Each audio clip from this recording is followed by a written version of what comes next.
Hello friends, সকলকে অনেক অনেক স্বাগত জানাই। আজকে আমরা শিখে নেব ট্রেনের যে অঙ্কগুলো চাকরির পরীক্ষায় বারবার পড়ে, রেলের পরীক্ষা বা এসএসসি সিজিএল বলো বা অন্য যে কোনো চাকরির পরীক্ষায় যে অঙ্কগুলো বারবার পড়ে, সেই অঙ্কগুলো কীভাবে শর্টকাট ট্রিক্স ব্যবহার করে কয়েক সেকেন্ডের মধ্যে করা যাবে, সেই ধরনের অঙ্কগুলো আজকে আমরা একটু শিখে নেব। দেখো, যে অঙ্কটা ছিল 141.5 মিটার লম্বা একটি ট্রেন, তার গতিবেগ দেওয়া আছে 39 সেকেন্ডে সেই প্ল্যাটফর্মটিকে অতিক্রম করে। তাহলে আমাকে প্ল্যাটফর্মের দৈর্ঘ্য বার করতে হবে। তো কোন কোন জায়গায় শর্টকাট ট্রিক্স ব্যবহার করা যেতে পারে আমি সেটা বলবো। তার আগে দেখো, লক্ষ্য করো, একটা জিনিস আমাদের কনসেপ্টটা ক্লিয়ার রাখতে হবে যে একটা প্ল্যাটফর্মকে অতিক্রম করতে গেলে ট্রেনটিকে নিজের দৈর্ঘ্য প্লাস প্ল্যাটফর্মের দৈর্ঘ্য অতিক্রম করতে হয়। এই জিনিসটাকে আমাদের ক্লিয়ার করতে হবে। আর যদি গাছকে বা কোনো খুঁটি বা কোনো পোস্টকে অতিক্রম করতে হয় তাহলে কেবলমাত্র নিজের দৈর্ঘ্য যেতে হয়। তাহলে দেখো, এখানে আমরা যেটা বার করে নেবো, 39 সেকেন্ডে কতটা যায়, এই গতিবেগটা দেওয়া আছে 57 কিমি প্রতি ঘন্টা। আচ্ছা, এখানে আবার মিটারে দেওয়া আছে, তাহলে কিন্তু আমরা এটাকে এককগুলোকে সবসময় মিটারে কনভার্ট করে নেবো। যেহেতু এটা মিটার আছে, তাহলে আমরা কি বার করব, 39 সেকেন্ডে কতটা পথ যায় সেটা দেখে নেব। আর ট্রেনের যেটা লম্বা, ট্রেনের যেটা দৈর্ঘ্য সেটা দেওয়া আছে, তাহলে সেখান থেকে আমরা 141.5 আমরা বিয়োগ করে নেব।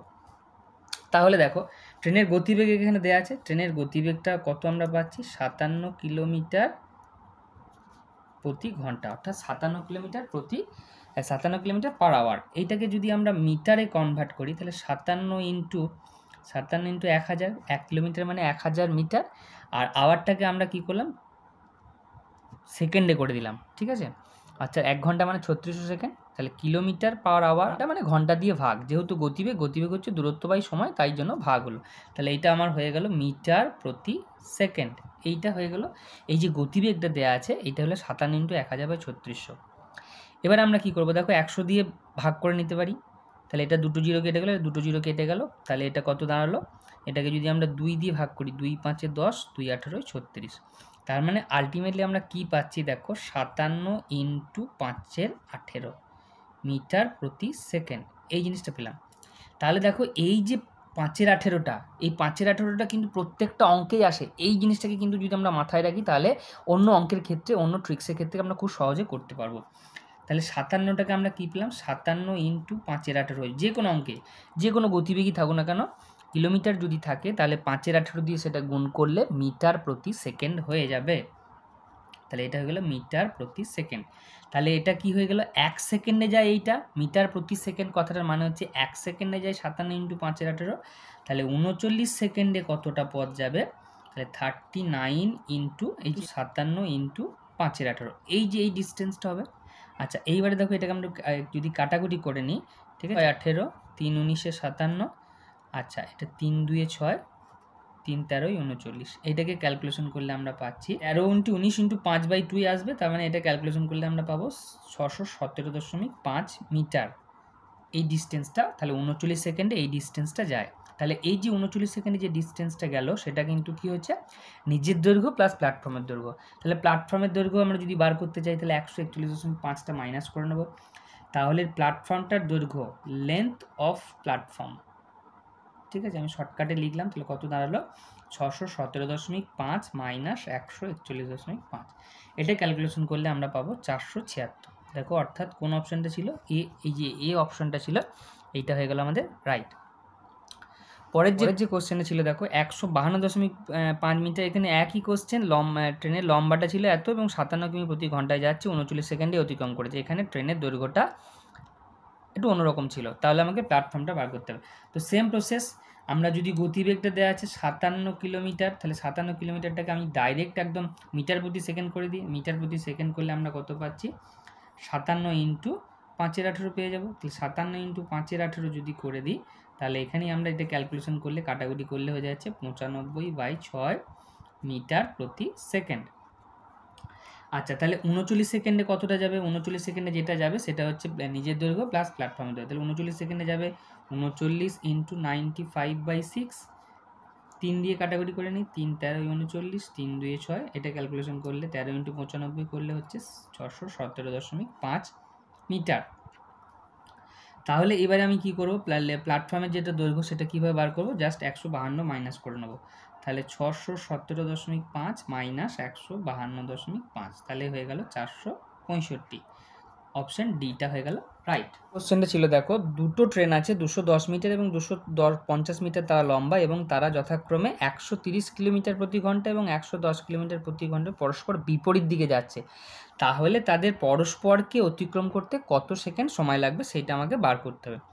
তাহলে দেখো একটা জিনিস এখানে আমাদের মনে রাখতে হবে যে যদি পরস্পর বিপরীত দিকে যায় তাহলে কিন্তু তাদের গতিবেগটা বেড়ে যাবে। তাহলে গতিবেগটা ছিল 130 আর 110, পরস্পর বিপরীত দিকে যাচ্ছে, অপোজিট ডিরেকশনে, এ এইদিকে যাচ্ছে, এ এইদিকে যাচ্ছে, তাহলে কি হয়ে গেল, তাদের গতিবেগটা কিন্তু বেড়ে গেল। তাহলে গতিবেগটা কত দাঁড়ালো, 130 প্লাস 110 কিলোমিটার পার আওয়ার, এইটা দাঁড়ালো।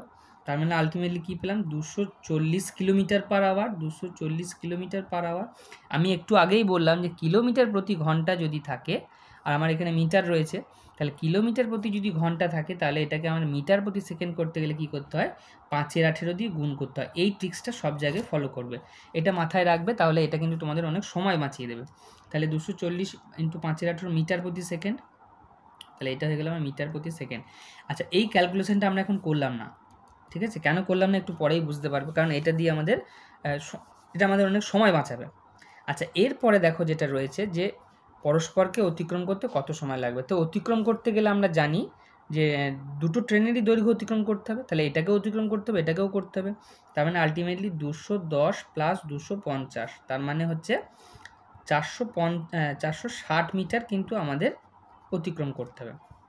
আচ্ছা, তাহলে এটা বলছে কত সময় বার করতে হবে। তো সময়ের ফর্মুলা কি, সময় সমান আমরা কীভাবে বার করব, সময় হচ্ছে ডিস্টেন্স বাই গতিবেগ, স্পিডটা, T=D/S যদি এই ফর্মুলা ইউজ করি, তাহলে ডিস্টেন্স হচ্ছে এখানে আমার 460 আর একে স্পিড দিয়ে ভাগ করতে হবে। স্পিডটা ছিল 240 ইন্টু 5/18, তাই এটা দিয়ে ভাগ, ঠিক আছে? তাহলে এটা ভাগ করলে কী হয়ে যাবে, 18টা যেহেতু তলায় ছিল তাহলে উপরে উঠে গেল, ভাগ করলে গুণ হয়ে উপরে উঠে যায়, ঠিক আছে? তাহলে আর নিচে কী রইলো, 240 ইন্টু 5। দেখো এই যে এখানে আমি ক্যালকুলেশনটা করি নাই, তার কারণ এটা, কারণ আমি ভাগ করবো আলটিমেটলি, তাহলে আমার ভাগ করতে সুবিধা হবে তার জন্য, ঠিক আছে? তাহলে এটা ক্যালকুলেশন করলে আমরা কি পাচ্ছি, এটা শূন্যগুলো কেটে নেবো, 3 দিয়ে কাটাকুটি করে নেবো, তাহলে আলটিমেটলি আমরা পাবো 6.9 সেকেন্ড, ঠিক আছে? তাহলে এইভাবে কিন্তু আমরা অঙ্কগুলো শর্টকাট রুলস ফলো করে তাড়াতাড়ি করে নেবো। পরের যে কোশ্চেন রয়েছে দেখো, এই কোশ্চেনটা কিন্তু খুব ইম্পর্টেন্ট পরীক্ষা এবং বিভিন্ন চাকরির পরীক্ষায় এই কোশ্চেনটাও পড়ে। এবার একটি ট্রেন এ থেকে বিতে যাচ্ছে 60 কিমি প্রতি ঘন্টা এবং বি থেকে এতে ফিরে আসছে, রিটার্ন করছে 40 কিমি প্রতি ঘন্টায়, তাহলে যাত্রাপথে ট্রেনটির গড় গতিবেগ। তো সাধারণভাবে এই কোশ্চেনগুলো সবাই অ্যান্সার কী করে নেয়, 60 এবং 40 যোগ করে 2 দিয়ে ভাগ করে দেয়, ঠিক আছে? আলটিমেটলি 50 উত্তর করে দেয়, কিন্তু এটার 50 উত্তর হবে না। এটার জন্য আমাদের কী ট্রিক্স ফলো করতে হবে, দেখো গতিবেগ বার করতে হবে। দেখো এটার জন্য আমাদের ফর্মুলা মনে রাখতে হবে যে যদি একটি ট্রেন, ঠিক আছে, প্রথমে x কিলোমিটার বেগে একটা ডিস্টেন্স গেল এবং y কিলোমিটার প্রতি ঘন্টা বেগে একটা সেখান থেকে ফিরে এলো, তাহলে তার যাত্রাপথের গড় গতিবেগ হবে 2xy/x + y। এই ফর্মুলাটা আমাদের মাথায় রাখতে হবে, ঠিক আছে? তাহলে এখানে 60 কিমি প্রতি ঘন্টায় গেছে এবং 40 কিলোমিটার এসেছে, তাহলে তার গড় গতিবেগ হবে কি, 2 × 60 × 40 বাই হচ্ছে 60 + 40, এটা আমরা মনে রাখবো, ঠিক আছে? এটা ক্যালকুলেশন করলে দেখো এখানে এটি তলায় হচ্ছে 100, তাহলে 60 × 40 বাই এটা হচ্ছে 2 দিয়ে ভাগ করে দিলে 50, 0 কেটে গেল, তাহলে 5 12 60, 12 4 হচ্ছে 48 কিলোমিটার প্রতি ঘন্টা। তাহলে আমরা কি পাচ্ছি, 48 কিলোমিটার পার আওয়ার, ঠিক আছে? তাহলে গড় গতিবেগ হবে, সি এর যে অপশানটা রয়েছে সেইটা হবে, ঠিক আছে? তো এরকম আরও অনেক শর্টকাট ট্রিক্স নিয়ে আবার পরের ভিডিওতে আমরা আলোচনা করব। তো আজকের ক্লাসটা কেমন লাগলো সেটা অবশ্যই কমেন্ট করে জানিও, আর যদি ভালো লেগে থাকে বন্ধুদের সঙ্গে অনেক বেশি করে শেয়ার করো। অনেক অনেক ধন্যবাদ।